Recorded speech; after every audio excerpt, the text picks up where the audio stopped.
예. 우리가 요즘 다니엘 기도를 하고 있는데, 다니엘 기도를 보면은요, 참 여러 사람들이 많이 나옵니다.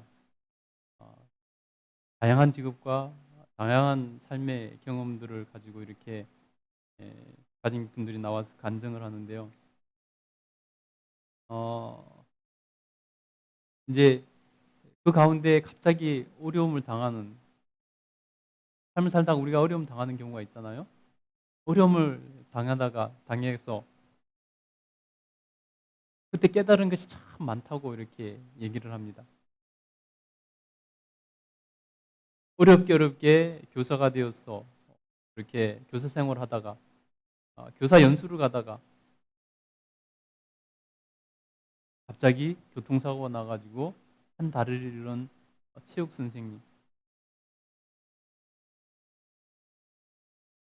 잘 목회를 하다가 어느 날 갑자기 뇌출혈이 와서 쓰러진 목사님, 그래서 한쪽이 불편하게 된 어,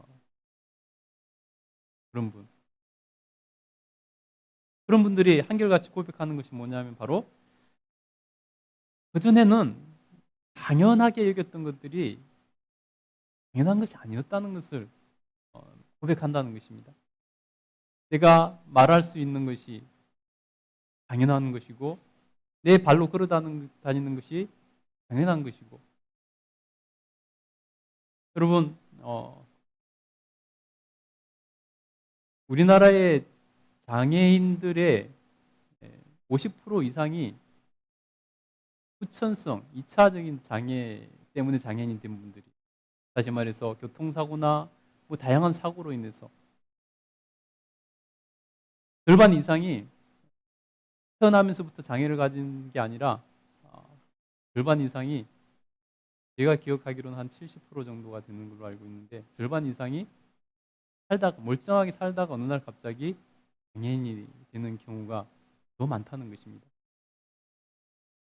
그 장애를 갖게 되면은 처음에는 죽고 싶은 마음이 들죠. 한쪽 다리가 없어지고 한쪽 몸을 못 쓰게 되고, 이런 경험을 하게 되면은 죽고 싶은 마음이 든다는 것입니다. 그분들이 고백하는 게, 하나님이 아니었다면은, 내가 믿음이 없었으면 죽었을 것이다 라고 고백을 합니다. 그만큼 절망적이라는 거죠. 여러분 한번 생각해 보세요. 갑자기 하루아침에 한쪽 다리가 없어졌다고 생각해 보세요.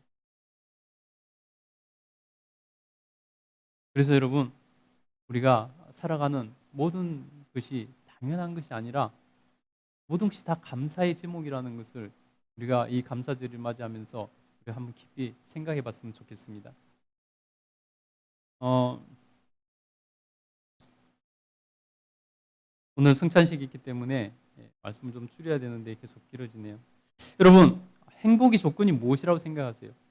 행복의 조건이 무엇이라고 생각하세요? 어떨 때 행복을 느끼게 될까요? 어떨 때 여러분 진짜로 행복을 느낄까요?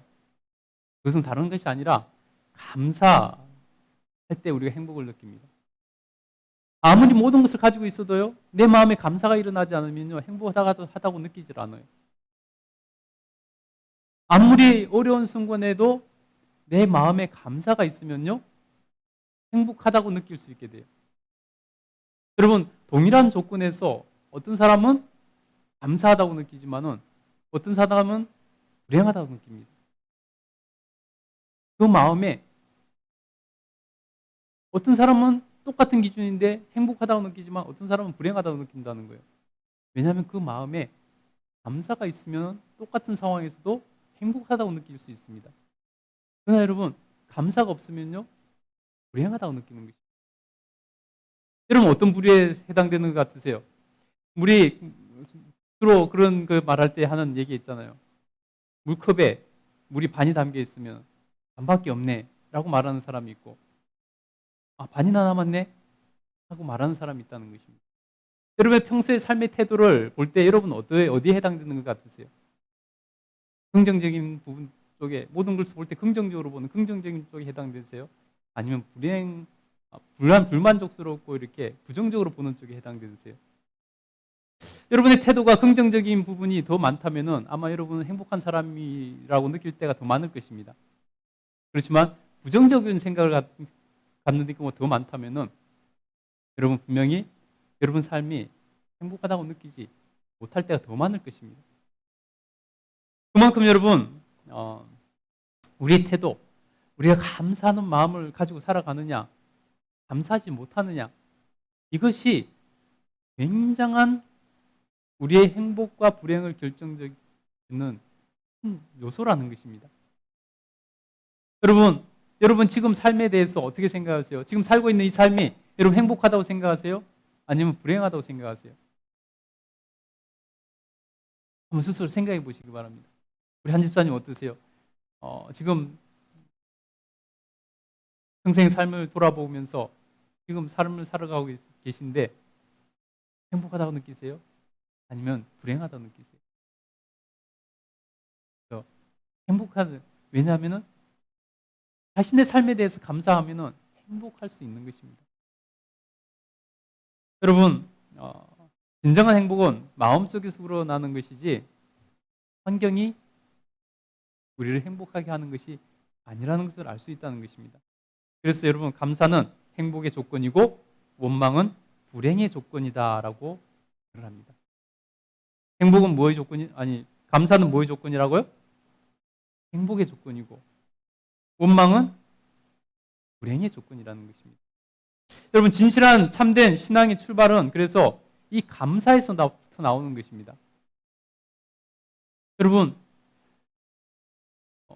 정말 행복한 신앙생활, 진짜 신앙생활은 우리가 감사로부터 감사할 때 시작되는 것입니다.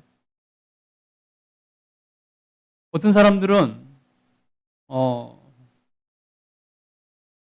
감사할 줄을 모르고 감사에 대해서 인색한 사람들이 있습니다.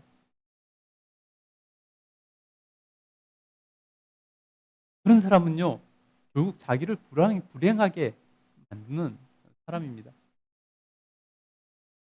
사람들은 정부의 70%를 보는 것으로 이렇게 간다고 합니다. 그만큼 보는 것이 중요하다는 거죠. 근데 여러분, 우리의 행복은 보는 것으로 느끼는 것이 아닙니다. 깨닫는 것으로 느끼는 것입니다. 보는 것으로, 눈에 보이는 것으로 행복을 말하고 행복을 느낀다면요, 그 사람은 행복할 때보다 불행할 때가 훨씬 많을 것입니다. 우리의 행복은 눈으로 보는 것으로 느끼는 것이 아니라 마음으로 볼 때 행복을 느낄 수 있게 되는 것입니다. 다시 말해서 깨달음이 있을 때 우리는 행복을 느끼게 된다는 것이죠. 왜냐하면 깨닫게 되면 감사할 수 있는 것이 깨달아지기 때문입니다. 여러분, 우리가 보는 것의 70%를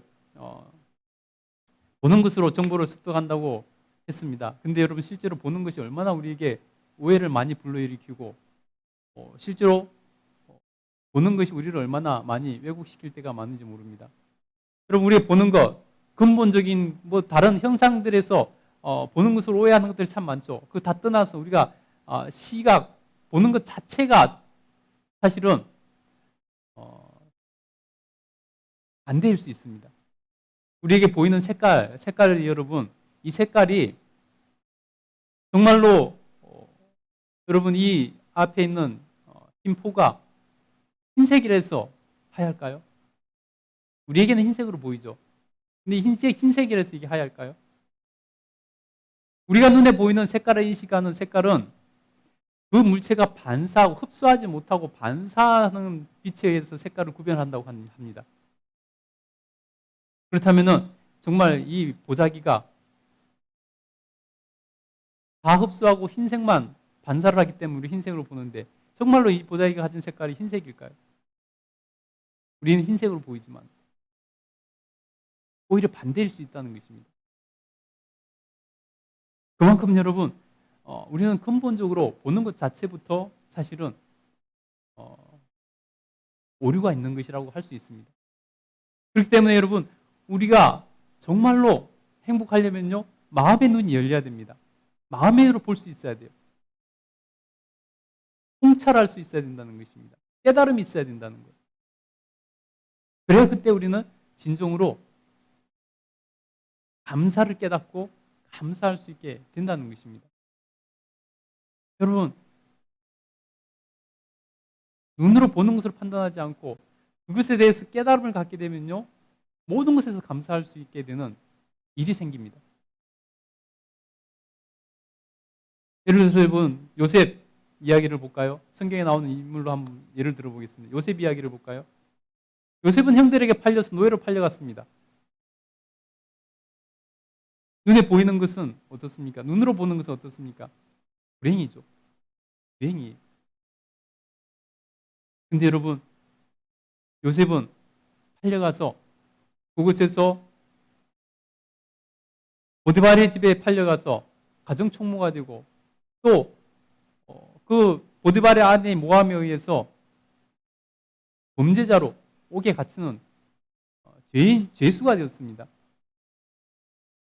잘못한 것 없이 죄수가 되었습니다. 보는 것은 어떻습니까? 불행한 일이죠. 행복할 수도 없는 것이죠. 근데 그때마다 주님은 그가 형통한 자가 되었더라고 말씀하고 있습니다. 그럼 그 이면에 뭔가가 있다는 거죠. 그것이 깨달아지면 감사할 수 있습니다. 그 이면에 있던 것이 무엇입니까? 하나님께서 그것을 통해서 결국은 떡 굽는 관원장, 술 맡은 관원장을 만나게 하시고 그리고 결국은 애굽의 총리가 되게 하셨다는 것입니다.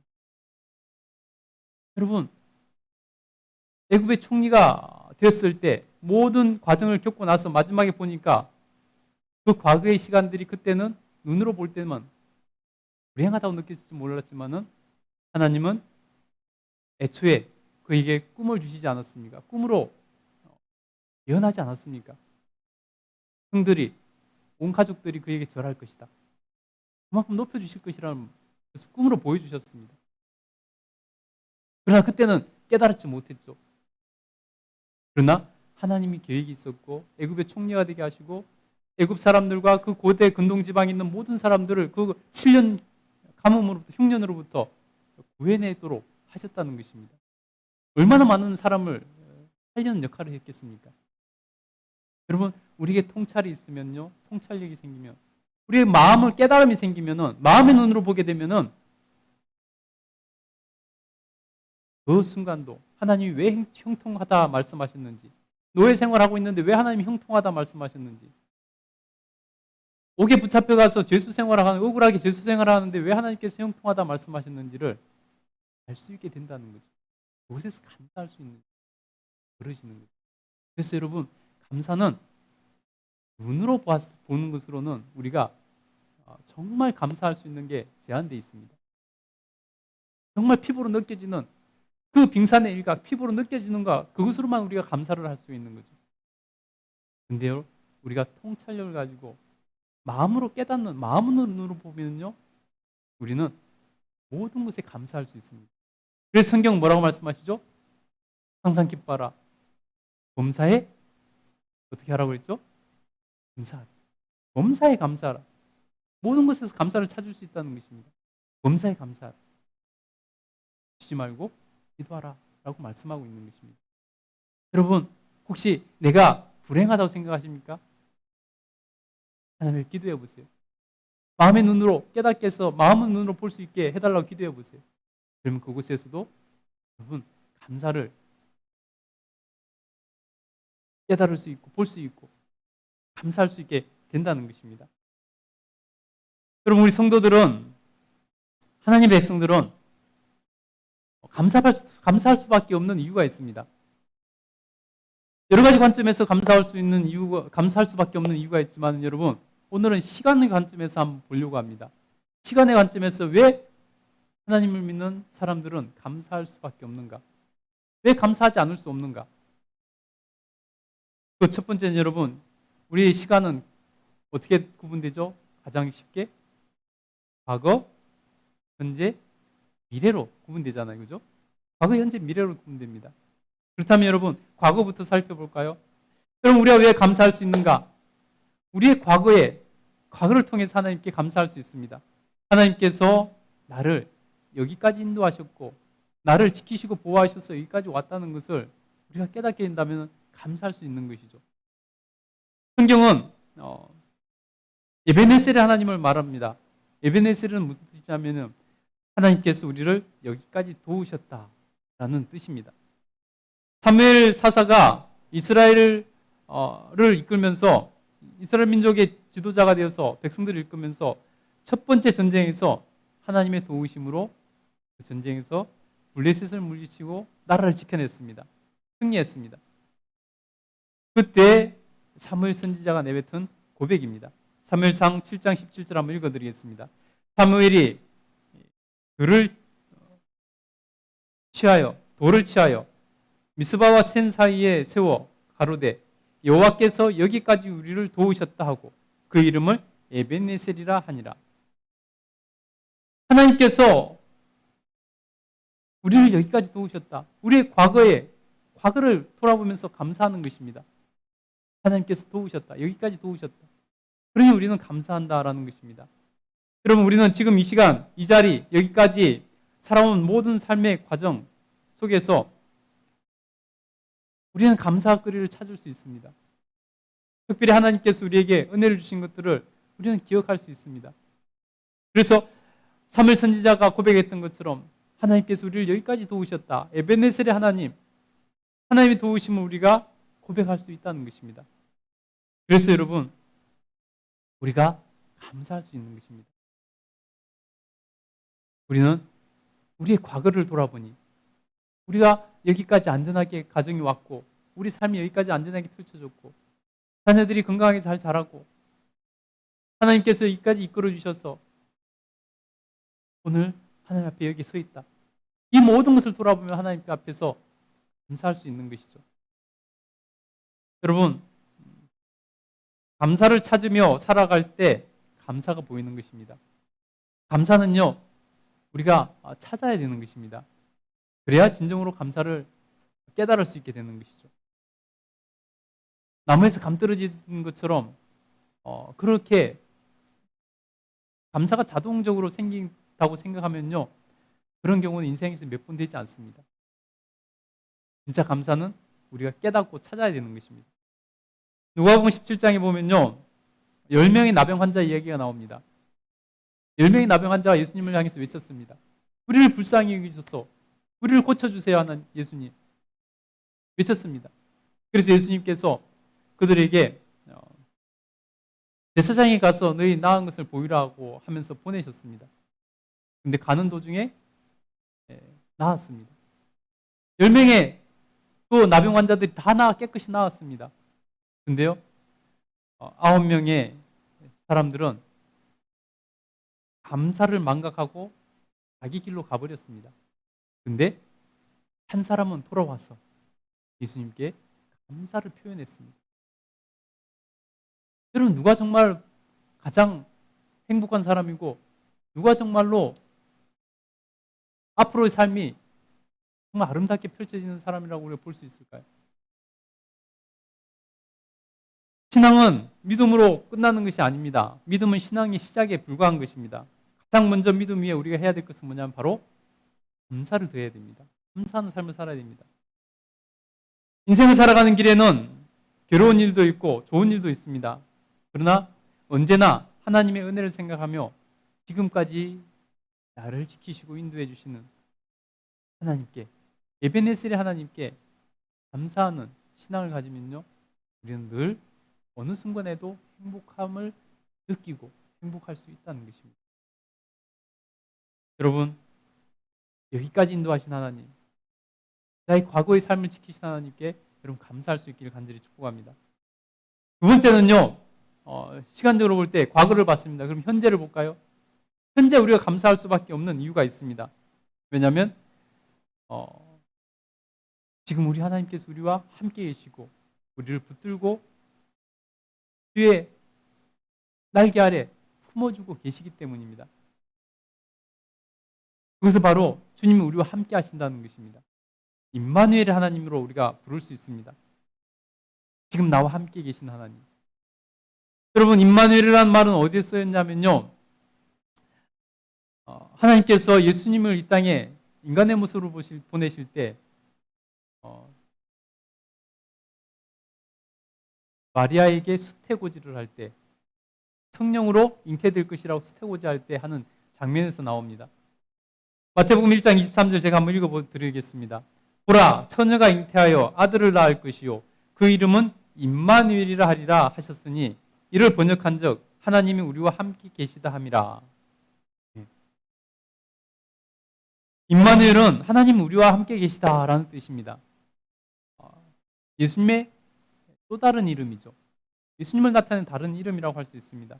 그래서 예수님을 구주로 영접한 모든 사람은 하나님이 함께 계시는, 하나님이 함께 하시는 사람입니다. 인생을 살아가면서 우리 그리스도인에게 가장 중요한 것은 바로 이 하나님이 함께 하시는 삶, 이것이 가장 중요합니다. 하나님께서 함께 하시는 것이 바로 신앙입니다. 우리 인생을 결정짓는 것은 바로 하나님과의 관계입니다. 하나님이 나와 함께 계신다. 이것을 깨닫고 살아가는 것이 우리의 삶을 결정짓는 것입니다. 그런데 하나님께서는 우리에게 임마누엘 하신다라고 말씀하셨습니다. 하나님 우리와 함께 계신다는 것입니다. 단지 우리가 그 하나님을 신뢰하고 의지하기만 하면 된다는 것입니다. 그래서 하나님께서는 우리에게 이렇게 말씀하셨습니다. 이사야서 41장 10절에 보면요, 두려워 말라, 내가 너와 함께함이라. 놀라지 말라, 나는 내 하나님이 됨이라. 내가 너를 굳세게 하리라. 참으로 너를 도와주리라. 참으로 나의 의로운 오른손으로 너를 붙들리라 라고 말씀하셨습니다. 여러분, 하나님이 함께 하신다는 것은 그런 거예요. 하나님께서 우리를 붙들어 주시고 우리를 책임져 주시고 우리와 동행해 주시고 우리를 도와주시고 우리를 바른 길로 인도해 주시고 우리를 승리할 수 있도록 안내해 주시는 그런 것이 바로 주님이 우리와 함께 하시는 거예요. 여러분, 내가 어디서 무엇을 하는가가 중요한 것이 아닙니다. 정말로 중요한 것은요, 내가 어디서 무슨 일을 하든지 그때 하나님이 나와 함께 계시는가, 그때 하나님이 나와 함께 계신가, 이것이 중요한 것입니다. 하나님께서 함께 하시는 가정, 하나님께서 함께 하시는 사업, 하나님께서 함께 하시는 직장, 하나님께서 함께 하시는 삶의 진로, 미래, 하나님께서 함께 하시는 인생, 결국 그런 사람이 하나님께 복을 주는 것입니다. 그런 사람이 하나님 주신 행복을 누리게 되는 것입니다. 교회만 왔다 갔다 한다고, 예배만 드린다고 되는 것이 아니라는 거죠. 그것은 그냥 기본적으로 해야 될 일에 불과한 것입니다.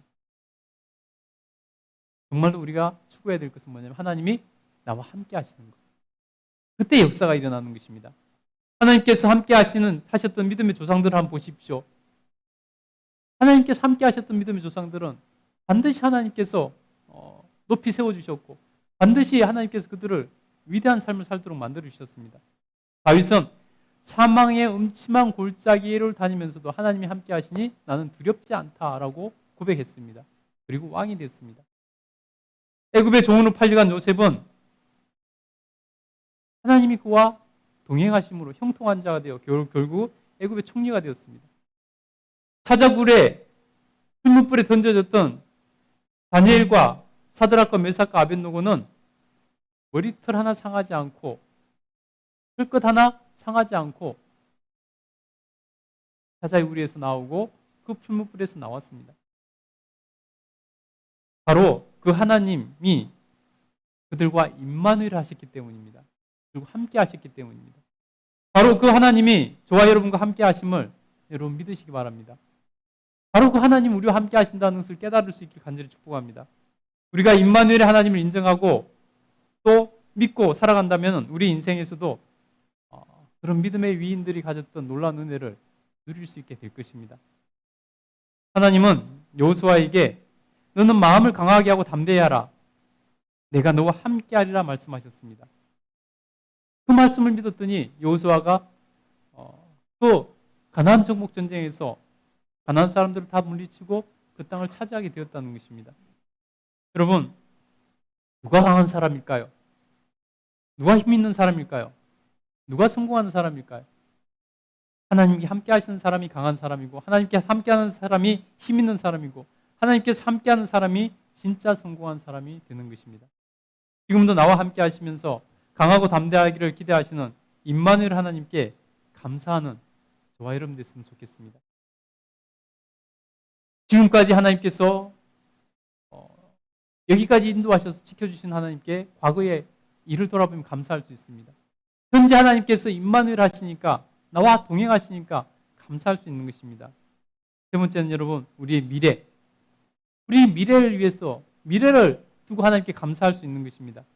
왜냐하면 하나님은 여호와 이레의 하나님이시기 때문입니다. 우리를 위해서 준비해 주시는 하나님이시기 때문입니다. 창세기 22장 14절에 보면요, 하나님께서 아브라함을 시험하는 장면이 나옵니다. 아브라함에게 100세에 낳은 아들 이삭을 번제로 바치라고 말씀합니다. 번제로 바치라는 것은 제물로 죽여서 불로 태워서 번제로 바치라는 것입니다. 100세에 낳은 아들을 그렇게 바치라는 것입니다. 하나님께서 아브라함을 테스트하신 것입니다. 근데 아브라함이 그대로 순종하자 하나님께서 아들 이삭을 죽이지 못하도록 막으셨습니다. 그리고는 하나님께서 그 번제할 곳에 미리 어린 양을 준비해 놓고 계셨다는 것입니다. 그 본문은 제가 한번 읽어드리겠습니다. 아브라함이 눈을 들어 살펴본 적 한 순양이 뒤에 있는데 뿔이 숯불에 걸렸는지라 아브라함이 가서 그 순양을 가져다가 아들을 대신하여 번제로 드렸더라. 아브라함이 그 땅 이름을 여호와 이레라 하였으므로 오늘까지 사람들이 이르기를 여호와의 산에서 준비되리라 하더라. 아멘. 여러분, 산꼭대기에 양이 있을 확률이 있을까요? 산꼭대기에 양이 어떻게 있겠습니까? 하나님께서 번제할 그곳에 아브라함을 테스트하시면서 미리 양을 갖다 놓으셨습니다. 그리고 그 시험을 통과하자 하나님께서 아브라함에게 눈을 들어 보게 하셨습니다. 그 양을 보게 하셨습니다. 그리고 그 아들 대신에 그것을 잡아 하나님 앞에 예배를 드렸다는 것이죠. 그래서 하나님께서 미리 준비해 놓으신다. 그래서 여호와 이레 하나님이라고 아브라함이 고백했습니다. 여러분, 미래를 아신 하나님께서 미래를 준비해 놓고 계신다는 것입니다. 그래서 여호와 이레 하나님이시라는 것입니다.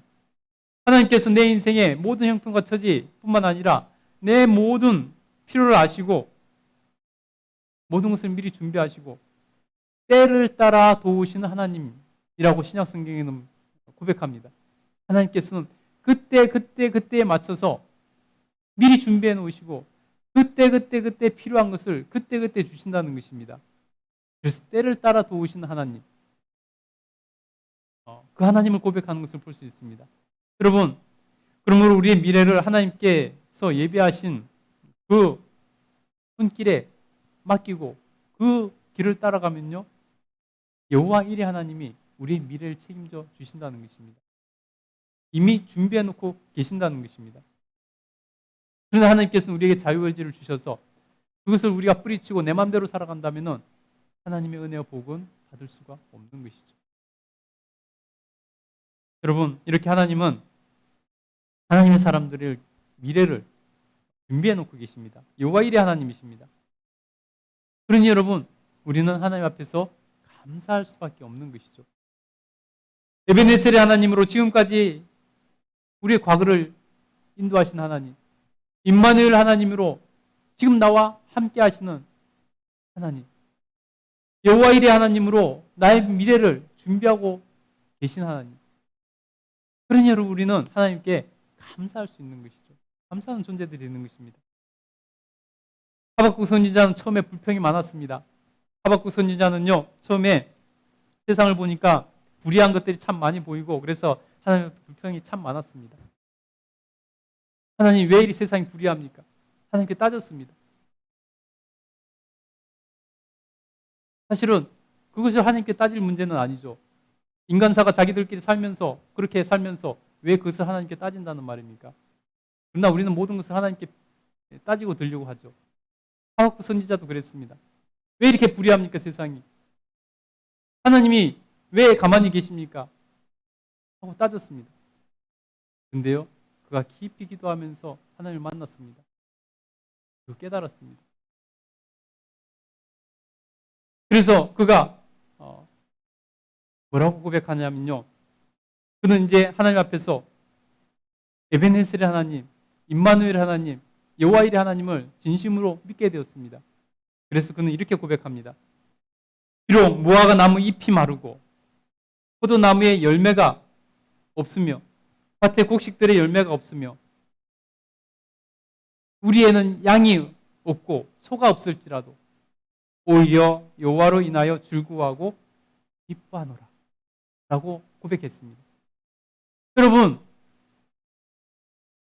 이 말이 무슨 말이죠? 자기가 먹고 사는데 필요한 모든 것을 말하고 있는 것입니다. 그 농경시대, 목축시대에 살고 있는 사람이 무화과 나무 잎이 말라서 무화과가 없고 무화과 나무가 말라 죽으면은 무화과가 없는 거 아니겠습니까?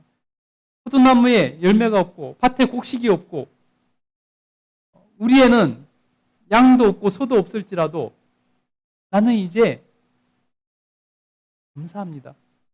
기뻐합니다. 그 순간에서 저는 기뻐할 수 있게 되었습니다. 왜냐하면 에베네셀 하나님, 임마누엘 하나님, 여호와 일의 하나님을 믿기 때문입니다. 과거에 나를 지금까지 인도하신 하나님을 믿고 오늘 나와 함께 하시는 하나님을 믿고 나의 모든 것을 준비하고 계시는 하나님을 믿습니다. 그러니 지금 눈에 보이는 것이 아무것도 없다 할지라도 저는 기뻐하겠습니다 라고 고백하더라는 것입니다. 여러분, 행복한 선지자가 되었습니다. 그래서 불평 만든 그 선지자가, 입만 벌리면 불평하던 그 선지자가 감사를 깨닫고 행복한 선지자가 되었다는 것입니다. 그래서 아무것도 없어도 저는 이제 기뻐할 수 있습니다 라고 되었다는 것입니다. 여러분, 그것이 바로 감사의 힘입니다. 그것이 바로 사람을 행복하게 하는 힘이라는 것입니다. 이번 큰 시련 앞에서 나의 가는 길을 오직 여호와께서 하나님께서 아시나니 자기를 단련하신 후에 정금같이 나오리라.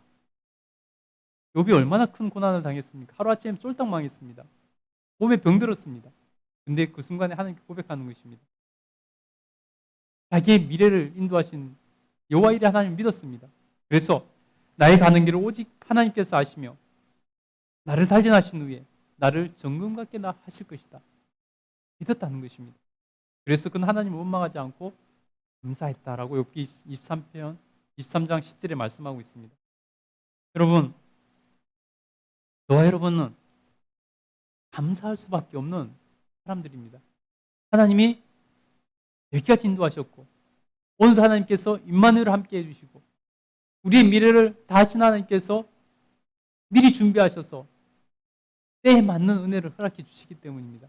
우리가 믿음으로 받으면 되는 것입니다. 우리가 감사로 받으면 되는 것입니다. 오늘 여러분 하나님 앞에 감사하시기 바랍니다. 그러면 하나님께서 그 놀라운 감사로 여러분이 누릴 수 있게 해주실 것입니다. 여러분, 감사는 여러분 표현하는 것입니다. 감사를 표현하지 않으면요, 감사를 받는 사람이 될 수 없는 것이죠. 여러분, 우리가 하나님께 어떻게 감사를 표현할까요? 여러분, 감사를 표현하는 것은 우리가 다 똑같습니다. 내가 정말 감사하는 사람이 있다면은 그 사람에게 어떻게 감사를 표현하는가 생각해보고 하나님께 감사를 표현하면 되는 것입니다. 여러분, 우리가 정말 감사하는 사람에게 어떻게 감사합니까? 마음을 주려고 하지 않습니까? 그 사람에게 마음을 열고 내게 정말 은혜를 베풀어 준 사람이 있으면 내가 그 사람에게 마음을 열고 마음으로 받아들이고 마음을 함께하고 마음을 나누려고 하지 않습니까? 그것이 감사의 표현이죠. 또 어떻습니까? 그렇다면 우리도 하나님 앞에 마음을 나누는 것이 감사의 표현입니다. 우리가 하나님께 어떻게 감사할까요? 우리가 정말 감사한 사람이 있으면 우리가 어떻게 감사를 표현합니까? 그 사람을 칭찬하고 그 사람을 높여주고 다른 사람 앞에서 그 사람을 칭찬해 주지 않습니까? 마찬가지입니다. 우리가 하나님께 감사하고 싶다면 하나님 이름을 높이는 것입니다. 하나님을 찬양하는 것입니다. 하나님 앞에서 하나님을 다른 사람들에게 소개하는 것입니다. 하나님을 영광 돌려드리는 것입니다. 이것이 바로 감사의 표현 아니겠습니까? 우리가 또 어떻게 감사합니까? 감사하는 사람이 있으면 그 사람에게 우리가 시간을 투자하지 않습니까? 그 사람과 함께 하려고 하고 그 사람과 시간을 나누고 정말로 그 사람에게 감사를 그렇게 표현하지 않습니까? 여러분, 우리가 하나님께 감사를 표현할 때도 마찬가지입니다. 하나님과 시간을 나누시기 바랍니다. 또 어떻게 감사합니까? 정말 감사한 사람이 있을 때 우리가 가장 쉽게 흔하게 감사를 표현하는 것이 무엇입니까? 선물을 드리고 하는 것 아니겠습니까? 하나님 앞에 우리가 감사를 표현할 때도 마찬가지로 하나님 앞에 선물을 드리는 것입니다. 여러분, 감사의 표현하는 방법은 다양합니다. 여러분, 하나님 앞에서 감사를 표현해서 중요한 것은 하나님께서 감사한 법이 있음을 느끼게 해드리는 것입니다. 그러면 하나님께서 그 감사를 받으시고 우리에게 더 큰 감사의 제목이 나올 수 있도록 선물을 주실 것입니다. 날마다 감사의 제목이 풍성해지고 날마다 더 많은 감사로 하나님께 영광 돌려드릴 수 있는 저와 여러분 되기를 간절히 소원합니다. 아멘이십니까? 아멘? 예, 우리가 하나님 앞에서 그렇게 나갔으면 좋겠습니다. 우리 기도하겠습니다.